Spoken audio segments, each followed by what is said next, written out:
I had lost my gun in the crash. Barry was nowhere to be seen.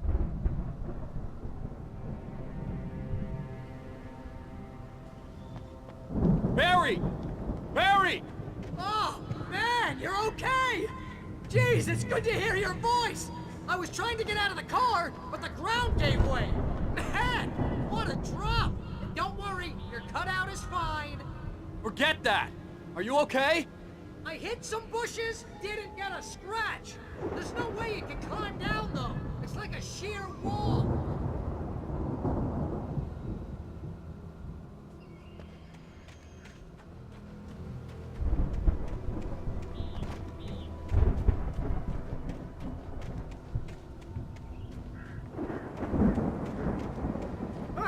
Al! There's something moving down here! Barry, it's a taken! Use a flare, Barry! Yeah! Barry, are you alright? I'm good, Al! I'm great! Guess you never messed with anyone from New York City before, huh?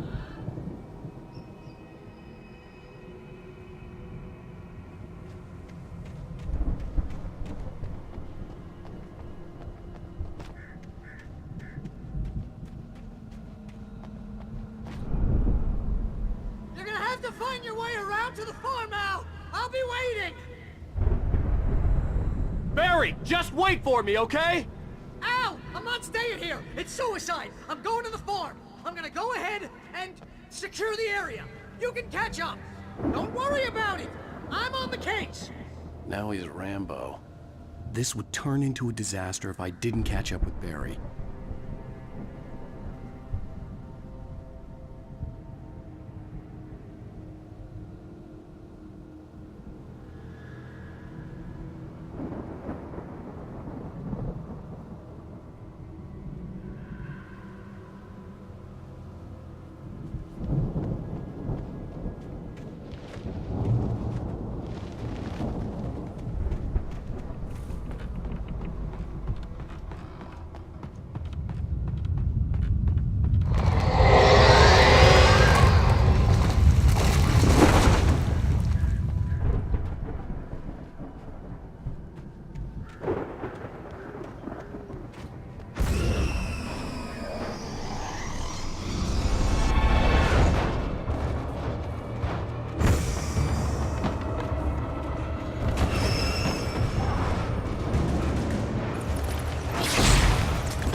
Shadows crawled over the gate.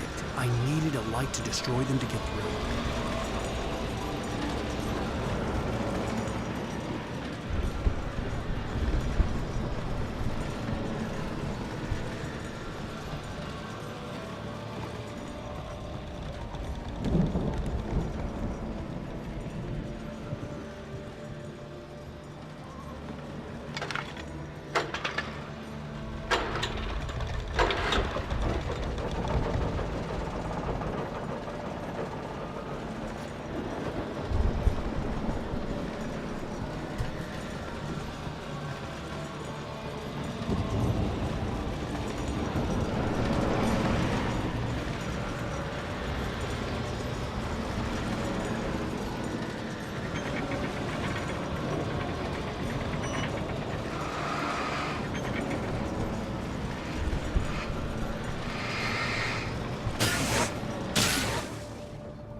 I could sense the movement in the woods ahead.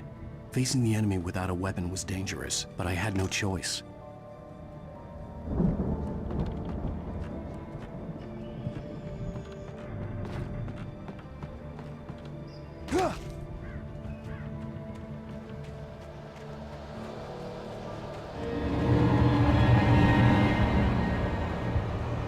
Omega-3 fatty acids are good for your heart.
A car was driving away from the farm, headed in the same general direction as I was.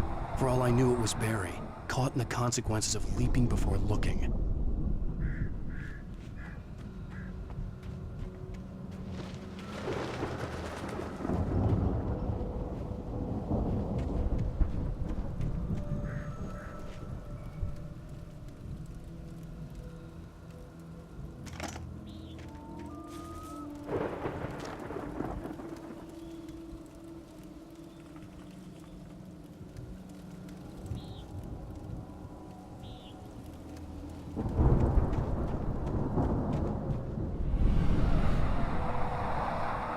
The car was heading for the cabin up ahead. It wasn't far. If it was Barry, I would see the damage soon.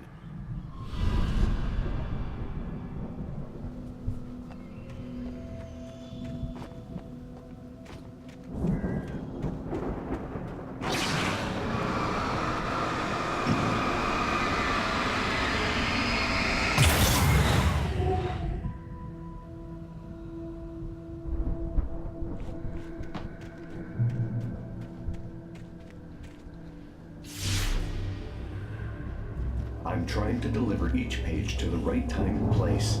I'm trying to show you how the story goes.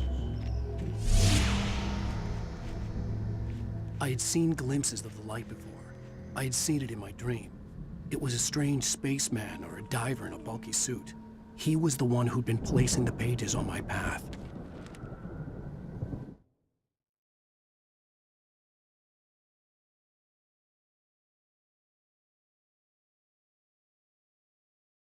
The storm raged on as the Anderson brothers walked unsteadily away from the clinic with the other patients in tow, knowing that this time they wouldn't return.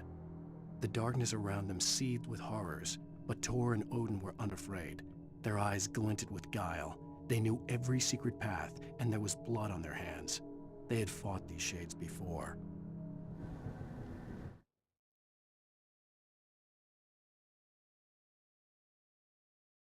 I stared at the Viking paraphernalia that littered the area, surrounding an unlikely centerpiece. A full-size stage complete with an impressive sound system with all the trimmings, including a dragon. It took a special kind of crazy to build something like this in a remote field. When the sky split open with a deafening boom and the music started blasting, it felt strangely appropriate. For the moment, Barry was just glad he had survived the fall. He had been separated from Al, and there was no easy way to climb back up.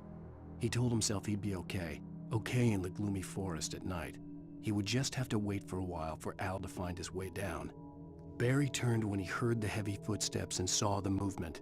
The man-shaped shadow lunged at him from the bushes, an axe held high. Barry screamed and threw up his hand.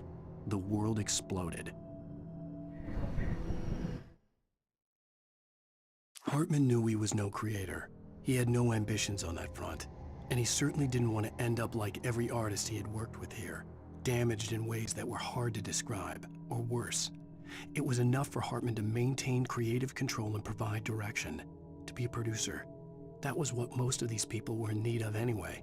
Of course, suitable subjects were few and far in between.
Someone had left a gun behind.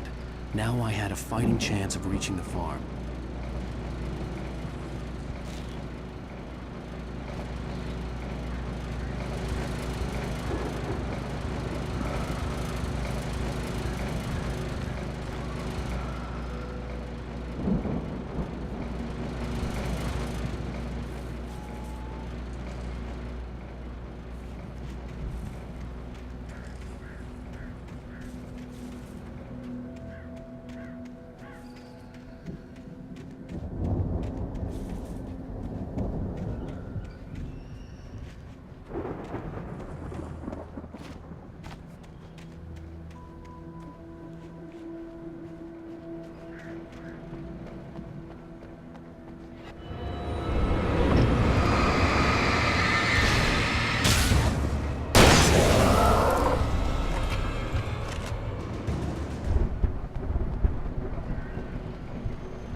could see the car, but there was no sight of the driver.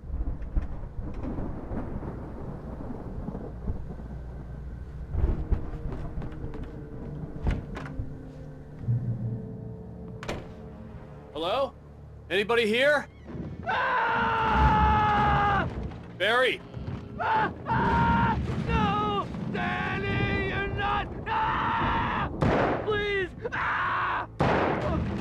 What are you? No! Don't! I'm sorry!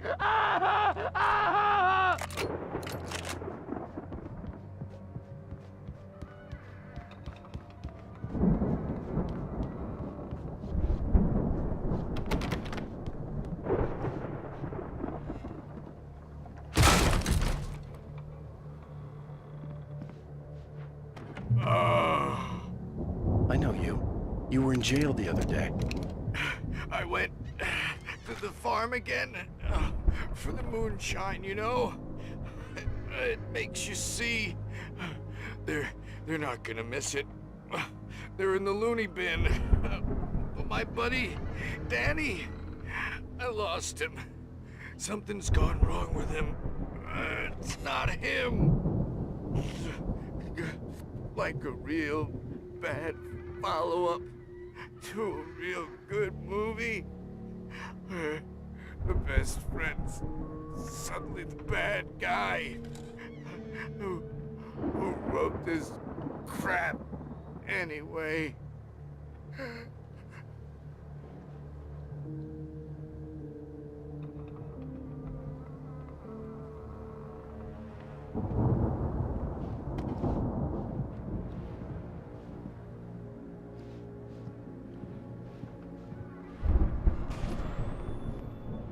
I've run through every possible course in my head.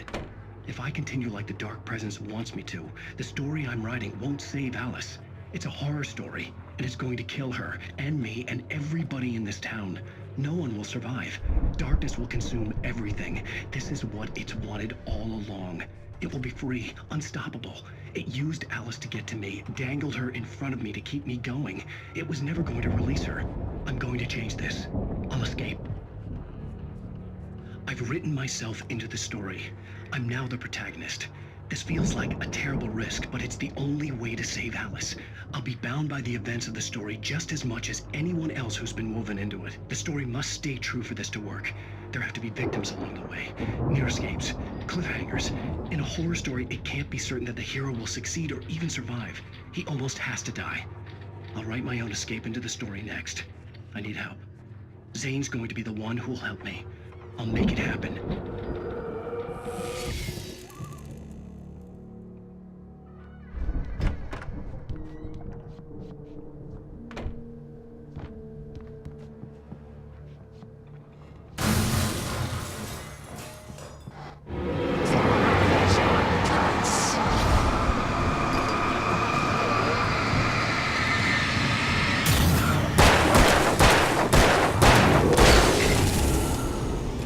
Let me guess. Danny, huh?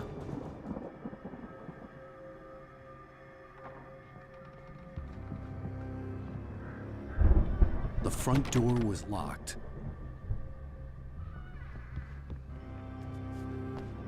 The farm was still a good distance away. I'd need a car to get there fast.